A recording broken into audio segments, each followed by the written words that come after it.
3 summers ago, I spent most of July alone in a small beach town on the coast of Maine. I was 23, fresh out of college, and working remotely for a company in Boston.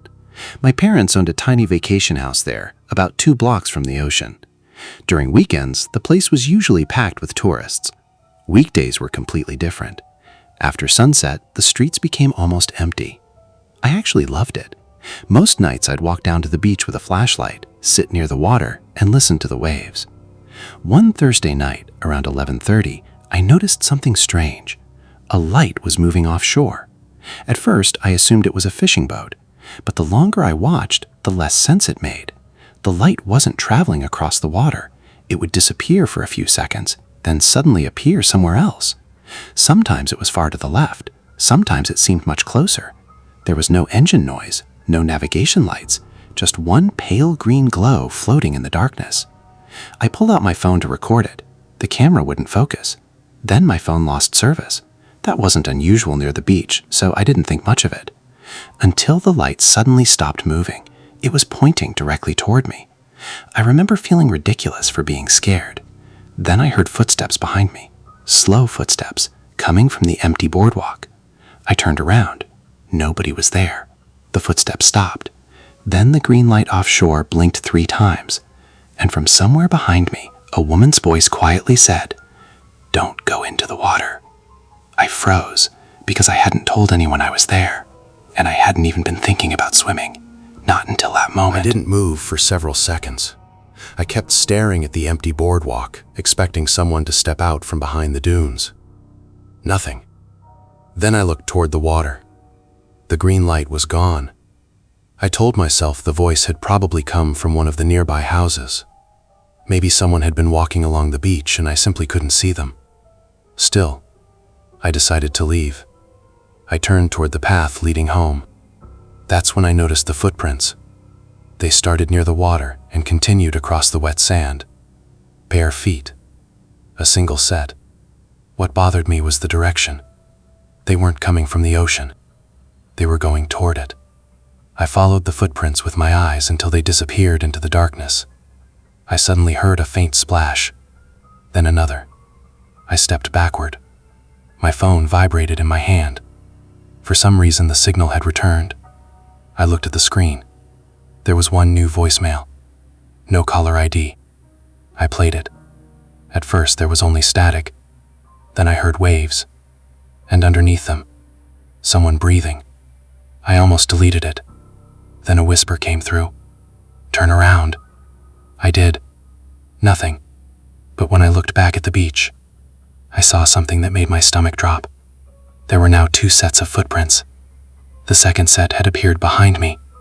They followed my exact path from the boardwalk, except they were fresh, and they stopped only a few feet away.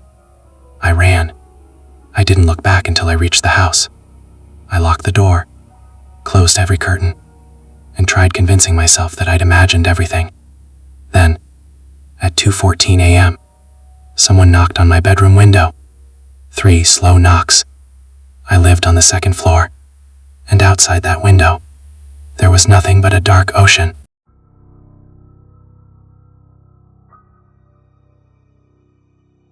I didn't sleep that night. I stayed in my bedroom with every light on, listening to the ocean outside. The knocking never happened again. At sunrise, I finally opened the curtains. There was nothing outside the window. No footprints, no person, nothing. I almost convinced myself that the entire thing had been some bizarre dream.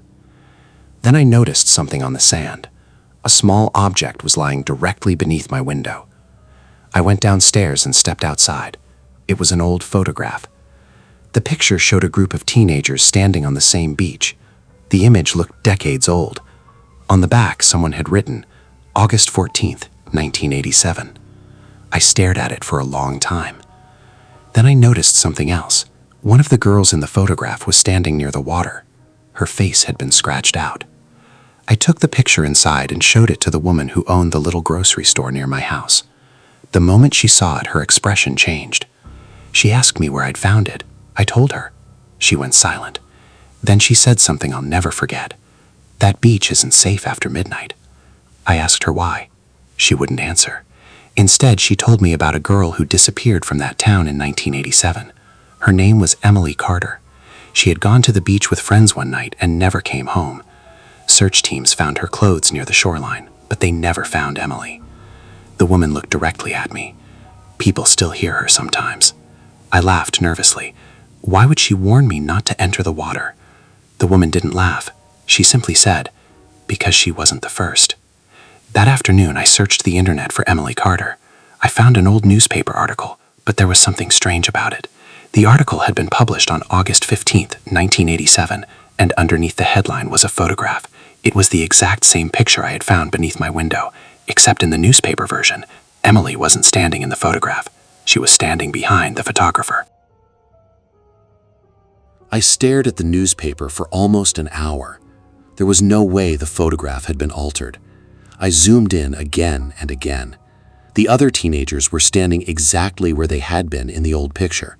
But Emily was different.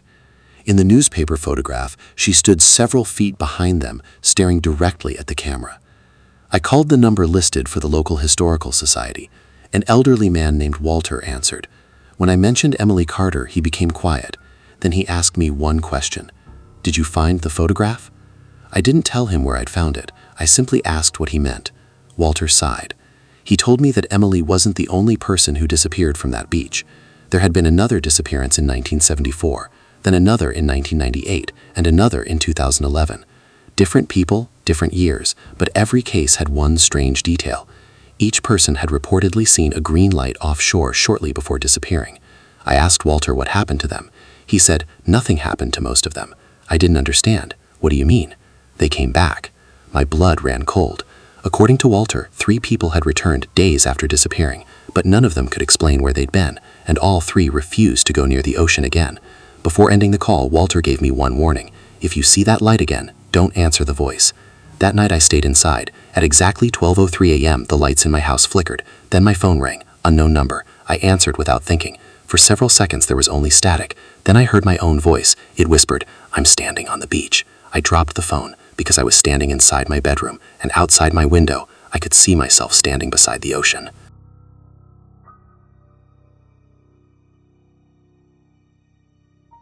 I couldn't move. The figure outside looked exactly like me.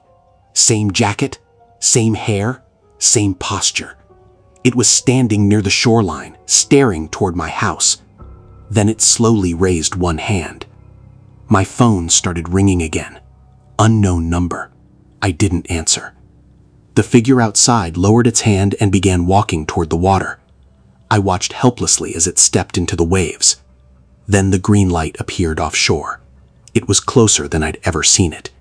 The figure stopped. For 1 second, everything went completely silent. Then it turned around. Even from that distance, I could see its face. It was mine. But something was wrong. Its eyes looked completely black. I backed away from the window. That's when I noticed something on my desk. The old photograph was lying there. I hadn't left it upstairs. Written across the back were 4 words. "You have until 1 a.m. I checked the clock. 12:47 a.m. I grabbed my keys and ran downstairs. I knew leaving the house was probably the stupidest thing I could do, but I needed answers. When I reached the beach, the figure was gone. The ocean was completely dark. Then I heard footsteps behind me. I turned. Nobody. But there was something lying in the sand. Another photograph. This one was newer. It showed the same beach, the same shoreline, the same green light, and standing in the center was me. I looked at the date printed beneath the picture. August 14th, 2026. My heart stopped. That was tomorrow. Then I heard a voice behind me. My voice. "You shouldn't have come back." I turned around. And this time, I wasn't alone. 3 figures were standing at the edge of the water. All 3 looked exactly like me. The green light above the ocean suddenly became brighter, and something beneath the waves began moving toward shore. I couldn't breathe. 3 versions of me stood at the shoreline, perfectly still. Then the oldest-looking one stepped forward. "You need to leave before the light reaches the beach." I wanted to run, but my legs wouldn't move. He pointed toward the ocean. The green glow was spreading across the water, illuminating something enormous beneath the surface. I finally understood. The photographs weren't showing the past. They were showing what was going to happen. Every person who disappeared had seen the light, and every person who returned had somehow brought a piece of it back with them. The three figures weren't copies. They were the people who had returned before me. They had been trapped between moments, appearing whenever the light came close. The oldest version of me grabbed my shoulder. "Whatever you hear, don't answer." Then I heard my name coming from the ocean. It sounded exactly like my mother's voice. I almost stepped forward, but the figure screamed, "Don't!" The green light suddenly vanished. Everything went black. When I opened my eyes, I was lying on the beach. Sunlight was coming over the horizon. The three figures were gone. So was the light. I ran home, packed everything, and left town that morning. I never returned. A year later, I received an envelope with no return address. Inside was one photograph. It showed the beach at night. Three figures stood near the water, If you enjoyed and this behind them was a terrifying fourth figure. journey, Me. subscribe to On the Mr. back, there was Nightmare only one sentence. 2.0 and You become left one of part us our behind. growing horror I still don't community. know what that means, Sweet but every few dreams. months, usually late at night, my phone loses signal for example.